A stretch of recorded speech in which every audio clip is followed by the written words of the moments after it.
Viva, sejam muito bem-vindos ao TDM Entrevista. Hoje o nosso convidado é António Conceição Júnior, criativo, designer, ilustrador, pintor, fotógrafo, escritor, apesar de não se considerar como tal, consultor, entre muitas outras coisas. Um homem da arte e das artes e da cultura que assinalou neste ano, que agora termina, 40 anos de carreira. António Conceição Júnior, muito obrigado por estar no TDM Entrevista. Obrigado, sou eu. Já foi descrito como um homem renascentista, um espírito do Renascimento, por causa de um longo percurso ligado a várias áreas, com múltiplos interesses. Um dos grandes nomes, precisamente, do Renascimento, Leonardo da Vinci, dizia que a arte diz o indizível, exprime o inexprimível e traduz o intraduzível. Como é que olha para estas palavras? Revê-se nesta definição? Sim, embora a questão da tradução me faz lembrar tradutore, traditore. De resto, exatamente. De resto, penso que está perfeitamente de acordo que, de facto, tudo isto em que nós lidamos, com que lidamos, é uma indisibilidade. E, nesse aspecto, Leonardo tinha razão. E terá razão em qualquer período da vida do homem, não é? Se bem que a própria concepção de arte, dizia-me há pouco, Sim. antes de entrarmos em estúdio também, vai variando, naturalmente. Hoje é vista de uma maneira muito diferente daquilo que era nesta época do Renascimento, por exemplo. Exatamente, sim, sim. Aliás, na medida em que nós, neste momento, não sabemos o que virá a seguir, porque hoje a tecnologia e a era digital trazem grandes modificações e grandes implementações relativamente aos instrumentos através das quais se pode fazer aquilo que antigamente se não chamaria de arte, mas que hoje é perfeitamente aceitável. Isto é, por exemplo, nós trazemos no bolso com o telemóvel e todos nós podemos ser cineastas, não é? Ou então fotógrafos. Portanto, a única destrinça ou distinção entre, digamos, que o fotógrafo amador e aquele que sabe fotografar, digamos, o que é saber fotografar também? Eu penso que é sempre uma questão do olhar, não é? O modo como olhamos as coisas. A beleza está no olhar de quem vê ou é mais complicado do que isso? É sempre, como se diz, gostos não se discutem, não é? E nesse aspecto parece-me que, de certo modo, sim, embora o gosto e a beleza tem que ver com isso, mas também tem a ver com a filosofia e a estética, não é? E a estética enquanto disciplina da filosofia. Mas, dizia eu, a beleza é também, ou digamos, o gosto. Eu preferia abordar a questão do gosto, é uma herança cultural. Portanto, a maneira como um ocidental, por exemplo, olha para determinadas coisas é diferente da maneira como um chinês, um coreano e um japonês olham para as mesmas coisas. E isso, naturalmente, traz diferenças várias. Nos dias de hoje, onde é que essas diferenças podem ser mais evidentes? Em termos de estética, em termos de gostos, em termos desse olhar específico de cada uma das culturas e até civilizações. Sim, sim. Nos dias de hoje, aqui, por exemplo, em Macau. Eu sugeria-lhe que olhasse, por exemplo, para os carros. E nós todos temos que perceber que os carros já foram concebidos inteiros e completos. No entanto, há sempre uma tentativa de usurpação dos carros por parte de determinados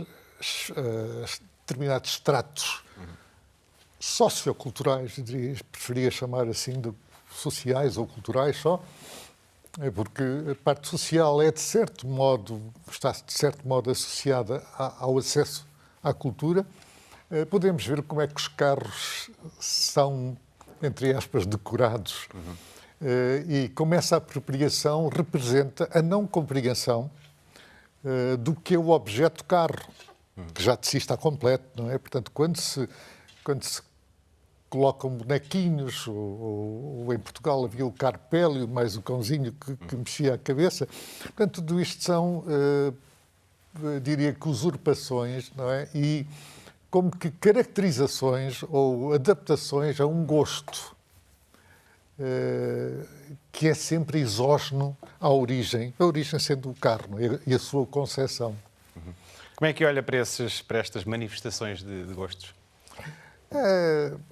Qual é uma curiosidade e uma tentativa, sobretudo, de tentar perceber o que está por trás, não é? E é difícil de explicar, mas penso que há uma frase que é muito importante, que é aquela que diz que todos nós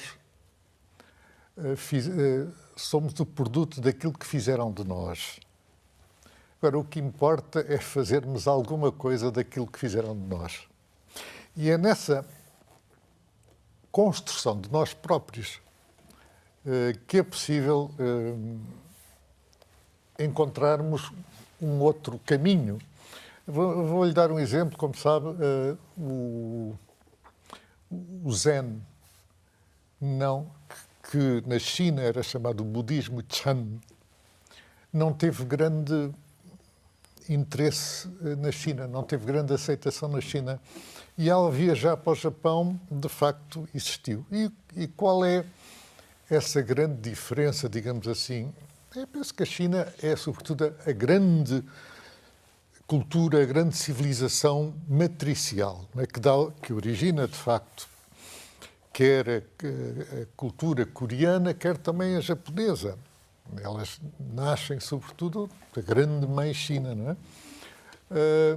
No entanto, a depuração faz-se exatamente no extremo, que é exatamente o Japão, onde existe uma depuração grande, sobretudo, por exemplo, na arquitetura tradicional, que é produto da dinastia Tang, não é? Os Tang eram extremamente, que é o verdadeiro renascimento, não é? Onde a pintura dos edifícios deixa de existir para existir apenas madeira, não é? Madeira, e, portanto, isso é usado pelos japoneses. E o Zen, nesta altura, basicamente existe no Japão, depois de ter migrado, agora é como se fosse exclusivo quase do Japão. A propósito, a filosofia oriental é um dos temas do seu interesse ao longo da vida, traduziu inclusivamente, pelo menos parte do clássico Tao Te Ching para português. O que lhe perguntava era em que medida é que esta filosofia oriental, as várias filosofias orientais, na sua diversidade, moldaram a sua própria maneira de olhar o mundo? De todo, foram de uma extrema influência, quer o budismo, quer o taoísmo, não é? Tem que o budismo é uma filosofia mais passiva, enquanto que o taoísmo é uma filosofia, digamos, chamemos-lhe assim, à falta de outro termo, mais dinâmica,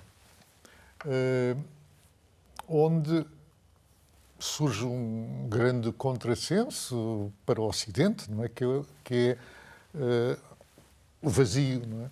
A definição do vazio e depois a eleição dos opostos, no caso do taoísmo, yin e o yang. Bom, quando nós... o taoísmo diz uma coisa muito interessante, que é uma casa é constituída por portas e janelas. Paredes, portas e janelas. Mas o que a torna útil é o vazio que ela encerra. 30 raios convergem para o centro de uma roda, mas é também do vazio no centro que a torna útil, porque é onde se encaixa o eixo da roda. Ora bem, estes conceitos que no Ocidente, quando se fala no Ocidente do vazio, a pessoa está vazia, está em baixo, está deprimida, não tem força. O vazio, de facto, é algo para se preencher, não é? Portanto, para a pessoa... Não é só uma falta, é uma potencialidade também. É sobretudo uma potencialidade, não é? Portanto, digamos que é o continente pronto para conter, não é?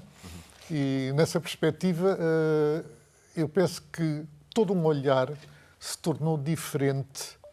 Isto é, eu diria que contaminado, passo a expressão, e daí que dei por mim a conjugar Ocidente e Oriente. Não apenas aí, mas sobretudo através exatamente das religiões, não é?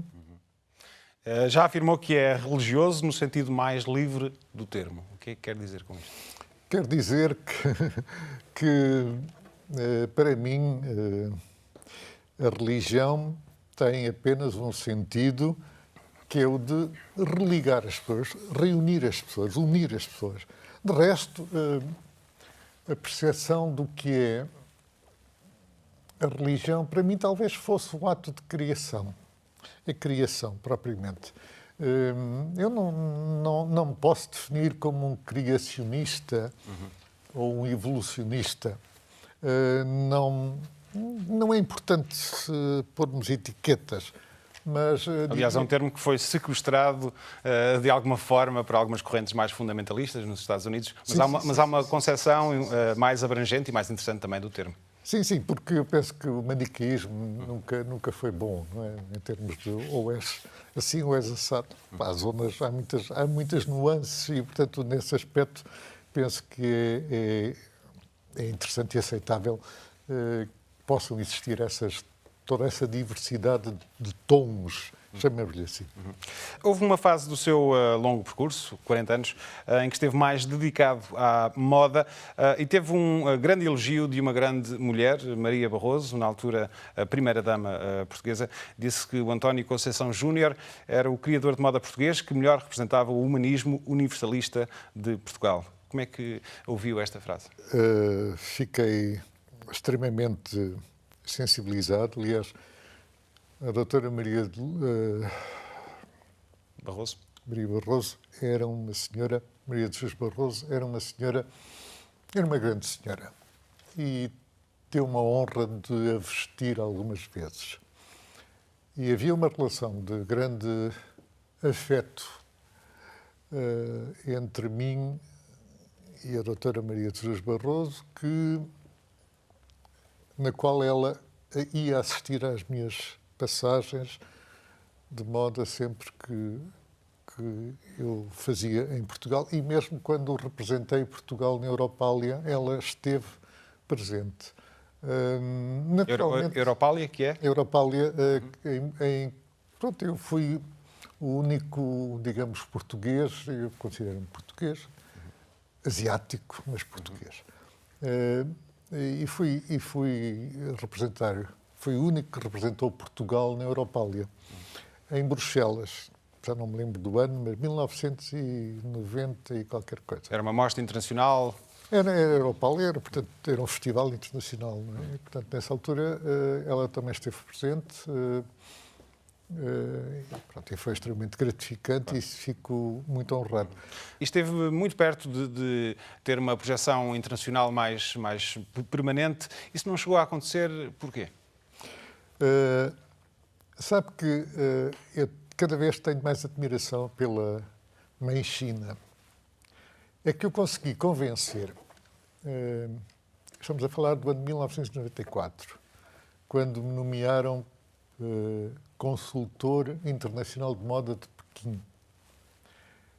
A China, nessa altura, ainda estava relativamente fechada em relação ao mundo. E eu consegui trazer alguma indústria portuguesa que me fez toda a roupa que eu desenhei para um desfile em Pequim, para onde tinha sido convidado.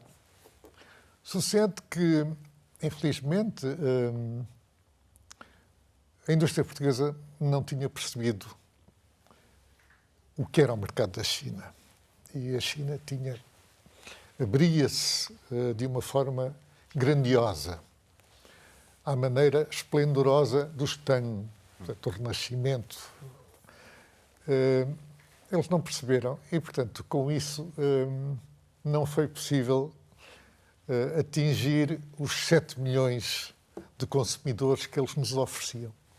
Na altura a China era bastante diferente do que é hoje, a percepção da China era muito diferente. Ainda assim, se calhar foi um bocadinho falta de visão também por parte de Portugal e dos empresários portugueses. Eu penso que sim, sobretudo porque ainda pronto, não conheciam. Mas também há uma coisa que, refletindo, sabe que quando olhamos para a China, nós vemos a muralha da China, que é uma monstruosidade, não é? Tem tamanho.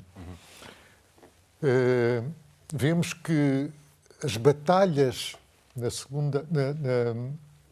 Idade do Bronze, século IV a.C., eram de centenas de milhares de soldados. Tem, como disse a muralha da China, tem o grande canal que liga Pequim a Hangzhou. São coisas monumentais. Portanto, os chineses, desde sempre, viram tudo. A grande China viu sempre tudo com uma escala, com uma percepção muito maior do que qualquer outro país. E, portanto, tudo aquilo que fez, fê-lo sempre em grande. Portanto, a visão passa por isso. Passa por percepcionar e por compreender essas coisas. Qual é que considera ser o denominador comum das várias frentes em que foi trabalhando ao longo dos anos? Foram muitas, elenquei algumas no início do programa. Qual é que é o denominador comum? Qual é que é a procura em que assenta todo este trabalho em múltiplas facetas? Eu diria que talvez seja aquilo que eu defini para mim próprio, que é ser eu mesmo. O que é que significaria isso? Eu fiz essa pergunta relativamente a quando fui desafiado pelo governador Carlos Melancia a fazer uma passagem de modelos, portanto, em 1990. E eu pensei, o que é que eu posso fazer? E fiz uma série de nichos, imaginei uma série de nichos, e depois pensei para mim, bem, a resposta é seres tu mesmo, e eu sou uma mistura entre o Ocidente e o Oriente. E eu sou essa conjugação, e portanto, isso é o denominador comum. Quer nos selos, quer nas moedas, quer, enfim... Nas espadas. Nas espadas, por exemplo. Foi convidado a fazer essa mostra e foi convidado também para refundar o Museu Luís de Camões. Sim, isso foi logo no princípio, não é? Quando se fazia, digamos que na altura era o governador Garcia Leandro, o primeiro governador pós 25 de Abril, que estava a fazer a maqueização dos quadros. E, portanto, eu fui convidado a vir, naturalmente que fui provavelmente o único, até agora, que fez um exame ou um concurso para conservador. Não foi assim uma nomeação, um concurso. Conservador. Não tem grande mérito na medida em que eu era o único concorrente, mas fiz um concurso, não é? O museu já existia, ou já tinha existido, pelo menos, e o António Conceição Júnior foi o primeiro conservador a tempo inteiro deste museu. Esteve também num outro projeto que tinha a ver com a concepção de um complexo cultural para Macau, multifacetado, incluía, para além das valências como o centro cultural, também um hotel, centro de convenções, escola de artes. Este projeto acabou por não ir em frente por decisão do governador Rocha Vieira, que dizia que era demasiado ambicioso. Houve aqui também falta de visão, falávamos disso há pouco? Claro que sim. E eu tive a oportunidade de dizer, na altura, ao general Rocha Vieira, que o facto de ser grandioso ou de ser, digamos, o termo aplicado na altura foi megalómano. Eu disse que megalómano era pensar, por exemplo, no Hotel Bela Vista, que tinha 4 quartos ou 6 quartos, e pensar que seria rentável. Isso seria uma megalomania. Agora, aquilo que eu tinha pensado era algo sustentável, que se autossustentava. Na medida em que, pela primeira vez, foi possível fazer um levantamento não só das apetências da população de Macau, porque estas coisas têm que se fazer assim, nós temos que saber o terreno em que estamos, como também se fez um levantamento das escolas de arte aqui do Sudeste Asiático. E a ideia de haver uma escola de artes era de que a escola de artes aberta também ao exterior era, de facto, para que houvesse uma grande intercomunicabilidade e intervivência, interação entre os diversos alunos, potenciais alunos. E aquilo estava estudado por forma a que tinha sido feito um estudo para que, onde haveria uma entrada anual de cerca de 400 milhões para uma despesa estimada em menos de 100 milhões. Portanto, isso iria dar origem àquilo que eu chamo de autossustentabilidade. Aliás, hoje em dia fala-se tanto em sustentabilidade, não é? E, curiosamente, muitos anos depois, fui a Xangai e assisti e verifiquei que o Centro Cultural de Xangai estava todo concebido exatamente de acordo com o modelo que eu tinha proposto, mas que na altura não foi entendido, pronto, paciência. Contudo, há que ressalvar uma coisa. Só se constrói um centro cultural uma vez. E essa vez, no mínimo para 50 anos, nunca para menos. Este projeto do Complexo Cultural teve um desfecho, não seguiu avante, ficou parado no início dos anos 90. Exatamente. E no final dos anos 90, a inauguração do Centro Cultural. Nesta altura, o centro já está feito, não faz muito sentido acrescentar estas valências, teria de ser um projeto de raiz, até porque Macau também mudou completamente desde então. Sim, sim. Como é que olha para o Centro Cultural nesta altura? E já agora pergunto-lhe também para a política cultural de Macau. Muita coisa mudou, há mais espaços, há mais eventos, há mais iniciativas, mas quantidade não é necessariamente qualidade. Como é que olha para o panorama cultural? Eu penso que, no geral, e não apenas na questão cultural, há necessidade de haver uma ideologia, que é um conjunto de ideias, no fundo, que é um corpo de ideias. E penso que a cultura tem de ser conduzida. Eu, por exemplo, posso lhe dizer que, enquanto fui, eu não quero fazer-me de exemplo, mas apenas partilhar a minha experiência, eu tive a sorte sempre de merecer a confiança de todos, à exceção, neste caso, do Centro Cultural, mas de todos eu fui sempre ligado ao Leal Senado, à Câmara de Macau. E todos os presidentes de Câmara jamais interferiram na formulação da política cultural, que era a minha. E o que é certo é que, com isso, o museu, depois os serviços recreativos e culturais, que foram criados em 85, no ano em que o museu fez 25 anos, penso que desempenharam um papel, na altura, considerado fundamental. Porque tinha que ver exatamente com um processo, todo um processo de crescimento e de... Ora bem, quando se faz a transferência de soberania, seria interessante que se pegasse no sítio onde se tinha acabado, não é? E se fizesse continuidade. Porque a cultura é bom perceber, e ainda bem, por um lado, que eu depois estive do lado de fora, é que é importante perceber que é a sociedade civil a verdadeira portadora da cultura. Ninguém faz cultura simplesmente... Não é algo que é fabricável. A cultura é uma expressão coletiva, não é? Individual, naturalmente. E, portanto, quando se pretende fazer, liderar as coisas, sobretudo hoje em dia, onde os meios de comunicação são tantos, é importante perceber que já não há protagonistas ao nível oficial. Os verdadeiros protagonistas estão na cidade e não já, digamos que, nos serviços. Os serviços, do meu ponto de vista, servem para apoiar. Mas estão a cumprir esse papel de apoio? Não sei, eu não tenho recorrido aos serviços. Portanto, não lhe posso, de facto, adiantar muito sobre isso. A nível dessa vertente da própria sociedade na cultura, o que é que gostaria de destacar daquilo que existe no panorama cultural dos dias de hoje em Macau?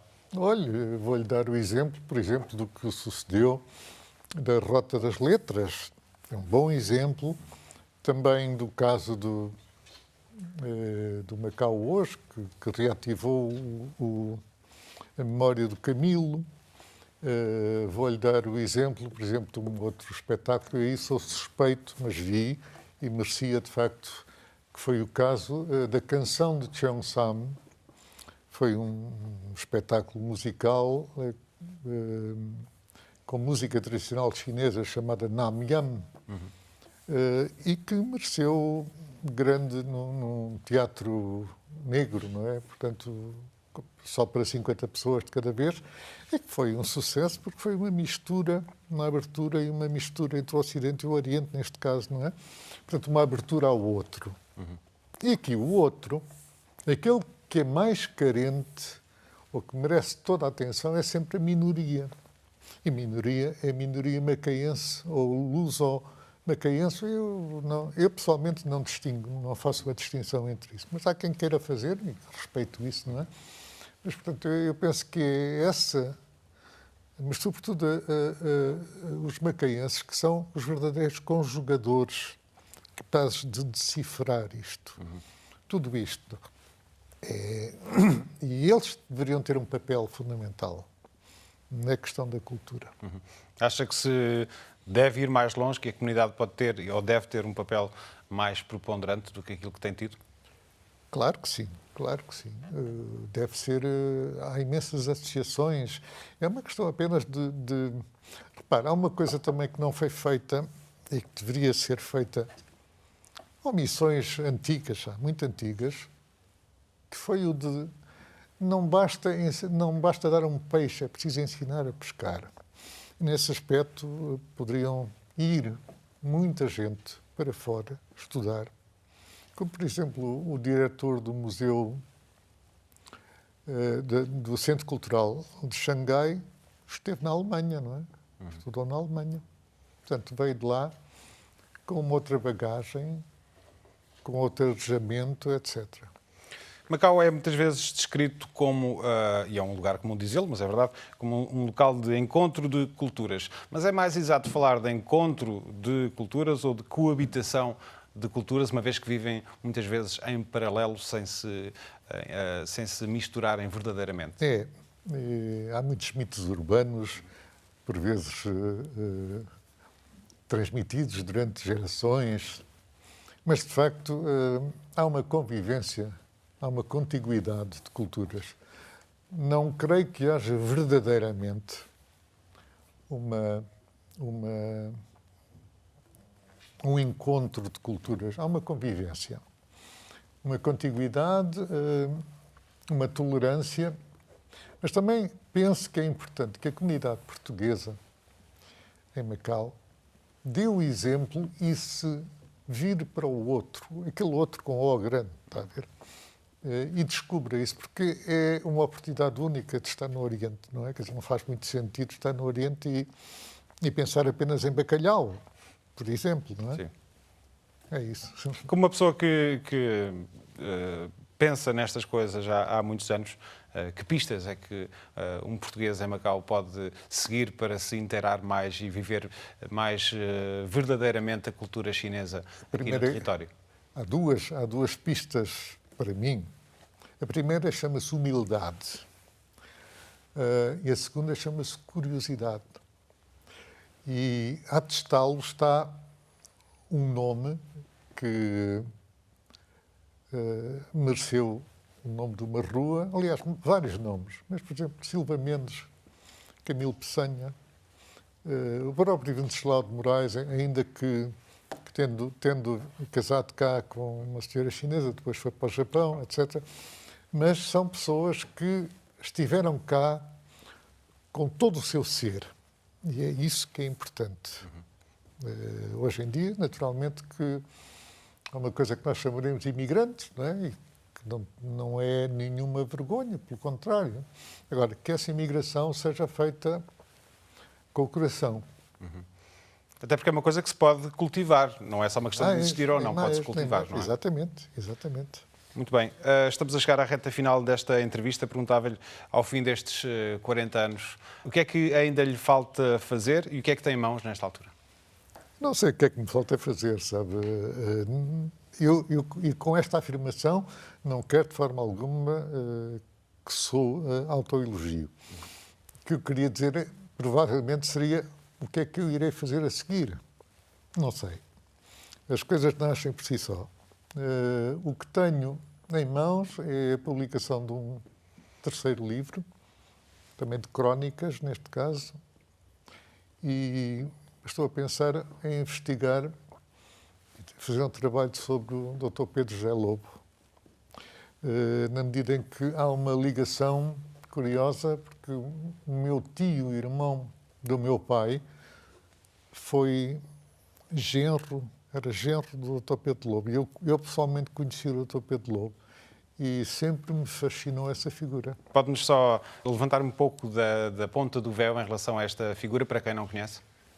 O Dr. Pedro Lobo foi uma pessoa que teve um papel importantíssimo em Macau. Foi, sobretudo, foi milionário, mas isso, enfim, era uma característica, uma consequência, mas foi sobretudo Presidente da Câmara, Diretor dos Serviços de Economia, foi sobretudo alguém que, em momentos muito difíceis, nomeadamente o período da guerra, desempenhou um papel fulcral em Macau. Quando é que o livro poderá sair? Isso não sei se será um livro ou o que é que será. Vamos lá ver. Muito bem, mas novidades em breve. Em breve. António Conceição Júnior, vamos ter de ficar por aqui. Mais uma vez, muito obrigado por ter vindo. Muito obrigado ao também. Entrevista. Muito obrigado. Obrigado. Nós voltamos na próxima semana. Contamos consigo. Até lá.